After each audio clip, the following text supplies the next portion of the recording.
Noël, c'est dans 20 jours. Tout le monde a déjà commencé ses cadeaux, à part si vous êtes comme moi, toujours pas, même si je sais à peu près ce que je veux. Ma liste est prête. Par contre, si la vôtre ne l'est pas encore, je vais vous aider un petit peu aujourd'hui.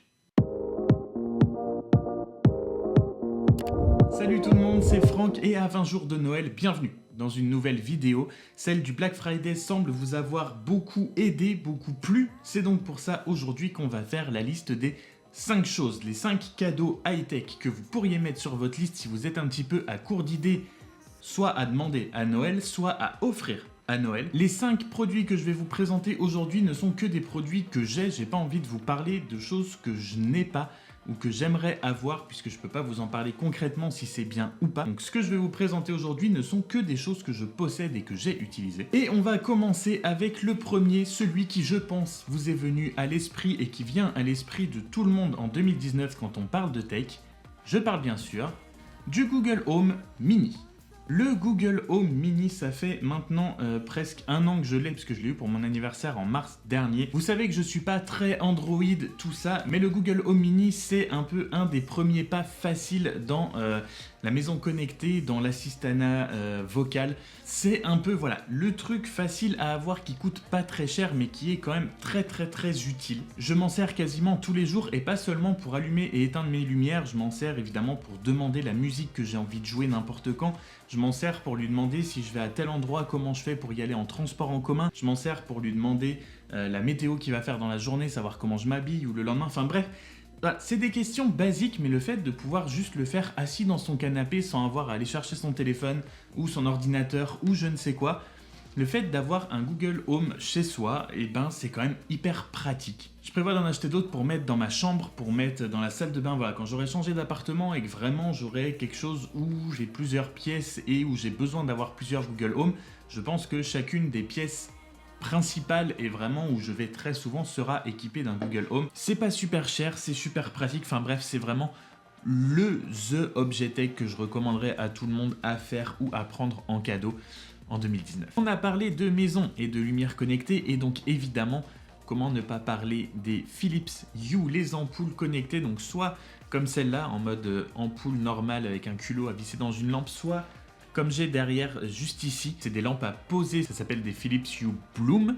Alors ça c'est plus pour des gens qui ont déjà un petit peu, on va dire qu'ils sont déjà un petit peu dans le truc des lumières connectées et notamment Philips parce qu'il faut donc un kit de démarrage avec par exemple des ampoules, un pont, plus moi j'ai eu le Google Home Mini avec. Mais si la personne, si vous connaissez quelqu'un ou si vous avez déjà ce kit de démarrage avec au moins le pont de connexion, vous pouvez acheter des ampoules comme ça ou comme celle-là séparément. Ça vous reviendra à peu près à 50-60 € comme le Google Home Mini. Et je vous assure que quand on en a déjà, recevoir ça en cadeau, ça fait extrêmement plaisir parce que c'est pas donné et ça apporte quand même une ambiance très personnalisée et ça change des éclairages qu'on a habituellement. Ça s'allume et ça s'éteint à la voix avec Siri, avec votre Google Home, avec Alexa, avec n'importe quoi. Vous pouvez programmer des routines pour que, par exemple, moi, quand j'arrive à mon appartement, quand je gare ma voiture sur le parking de ma résidence, quand j'arrive chez moi, la lumière est déjà allumée parce qu'il a remarqué que j'arrivais chez moi. Ça peut paraître gadget, mais si on a déjà un petit peu le pied là-dedans, c'est le genre de cadeau qui fera extrêmement plaisir, ce sera réussi à coup sûr. Troisième idée de cadeau dans cette vidéo, une manette de console, que ce soit Xbox, PlayStation, ce que vous voulez. Moi, je suis team Xbox. J'ai beaucoup de mal avec la manette de PlayStation et ça fait des années que je suis chez Xbox et que je continuerai à être chez Xbox. Et donc, une manette comme celle-là, j'avais eu à mon anniversaire il y a quelques années, qui était voilà, une édition un petit peu spéciale. C'est la Midnight quelque chose, mais il y a plein d'éditions particulières, vous en avez plein de couleurs, et surtout si vous voulez vraiment faire plaisir, que vous connaissez quelqu'un qui est gamer, vous pouvez avoir, s'il joue sur Xbox, le Xbox Design Lab qui vous permet de créer en fait votre manette comme vous voulez. Vous pouvez la personnaliser, vous choisissez la couleur de base, vous pouvez choisir la couleur des joysticks, la couleur du pad, vous pouvez vraiment faire plein de choses comme vous voulez. Ça commence à 70 € et vous pouvez vraiment personnaliser la manette si par exemple la personne à qui vous voulez faire ce cadeau a une chaîne YouTube ou une chaîne Twitch ou n'importe quoi et qu'il a un petit peu une charte graphique avec certaines couleurs, comme par exemple moi, et ben vous pouvez personnaliser la manette pour lui faire en fait la manette aux couleurs de sa charte graphique ou avec les couleurs qu'il aime. Bref, il y a même la petite gravure, j'ai vu en ce moment sur le Design Lab qui est offerte, qui coûte normalement 10 €, donc vous pouvez graver son pseudo, son gamer tag, n'importe quoi. Vous pouvez pas vous tromper avec une manette. Mine de rien, c'est un objet qu'on peut personnaliser et qu'on utilise quand on est vraiment gamer très longtemps, donc à chaque fois que la personne jouera à la console, elle pensera à vous. Et ça, c'est pas rien. C'est pour ça que c'est fait un cadeau. Quatrième objet, quand on parle de personnalisation, vous pouvez aussi offrir, si la personne en a une, des bracelets d'Apple Watch. Personnellement, j'ai une Apple Watch série 4 que j'ai acheté avec le bracelet de base sport en silicone, comme ça noir, parce que quand j'ai voulu l'acheter, c'était tout ce qu'il y avait en stock et je voulais absolument l'acheter Day One, donc j'ai pas eu le choix, j'ai pris ça. Et depuis, ma copine m'a offert un bracelet comme ça en cuir. J'ai acheté aussi de moi-même ce bracelet, pareil bracelet sport en silicone comme ça blanc. Les deux viennent d'Amazon, les deux ne coûtent donc pas les 50 € qu'on paierait sur le site d'Apple, même si moi j'ai mis le bracelet rouge en silicone comme ça de chez Apple parce que c'est un rouge très particulier que j'aime beaucoup, qu'on retrouve pas forcément ailleurs, c'est une couleur très spécifique. Mais ce blanc là par exemple vient d'Amazon, il m'a coûté 10 €. On va pas se mentir, qu'on ne se trompe pas, c'est pas du tout la même qualité et on paye pas du tout le même prix pour ça évidemment que celui que j'ai qui est un bracelet Apple, il est beaucoup plus fin. J'ai l'impression que la couleur a un tout petit peu jauni à force d'être portée et tout ça, alors que lui n'a pas bougé du tout. Quand ça coûte 10 €, on peut en acheter autant qu'on veut, de plein de couleurs qu'on veut. La petite crainte que j'avais, c'était au niveau des aimants qui s'attachent sur la montre, et très honnêtement, je dois dire que j'ai pas eu de problème. Vraiment, ça tient très bien. J'ai pas eu une seule fois où je me suis dit tiens, c'est bizarre, il est un petit peu lâche ou quoi. Ça se clipse très bien, ça tient très bien. Pour le prix, ça fait largement l'affaire. Oui, il est un petit peu plus fin et un peu moins costaud. Mais voilà, pour 10 €, vous pouvez aller à la limite en prendre 2-3 de couleurs différentes. Et changer le bracelet de son Apple Watch, on a vraiment l'impression, si on change le cadran avec aussi, on a vraiment l'impression de changer de montre.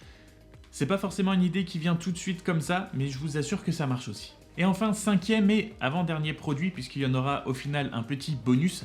Le casque dont je vous ai déjà parlé dans une vidéo, je vous mets le lien en haut de l'écran, le Mixider E9. J'ai dit que je vous parlais que de choses que j'ai testées, que j'ai personnellement. Il y a plein d'autres casques sûrement qui sont dans les mêmes prix. Lui, il coûtait, il me semble, 60 ou 70 €. C'est un casque avec réduction de bruit. C'est pas la réduction de bruit d'un Bose, c'est pas la réduction de bruit d'un Sony ou des derniers Beats Pro, mais c'est, on va dire, un premier pas vers goûter à la réduction de bruit, et même ça, je vous assure que ça fait déjà un très bon boulot. J'ai été extrêmement surpris, enfin bref, vous pouvez voir toutes mes impressions sur la vidéo que je vous ai fait, mais pour le prix, en termes de design, c'est tout ce qu'il y a de plus classique, de plus basique. Ils sont confortables à porter, la mousse à l'intérieur est très confortable, elle ne s'est pas abîmée du tout. La batterie tient vraiment plutôt bien. Si vous voulez goûter à la réduction de bruit, vous pouvez demander ça, vous pouvez offrir ça si vous voulez aussi. Mixider E9, honnêtement, pour le rapport qualité-prix, c'était ma grosse surprise de 2019 de tout ce que j'ai pu avoir. Et enfin, le petit produit bonus, c'est ceci, qui est un chargeur sans fil. Puisque cette année, je suis passé à l'iPhone 10, j'ai enfin pu goûter à la recharge sans fil dont tout le monde disait le plus grand bien que c'était. Ça changeait la vie et tout ça, je ne voyais pas pourquoi. Et effectivement, un chargeur sans fil, c'est quand même hyper sympa à utiliser. Plus besoin de s'embêter à aller chercher la petite prise sur son téléphone, trifouiller comme ça pour réussir à le brancher. On le pose, on l'enlève, on le pose, on l'enlève. Le seul petit défaut, c'est que effectivement, du coup, quand il charge sur le socle, on ne peut pas utiliser son téléphone pendant qu'il charge. Mais sinon, à part ça, c'est un petit peu comme le Google Home.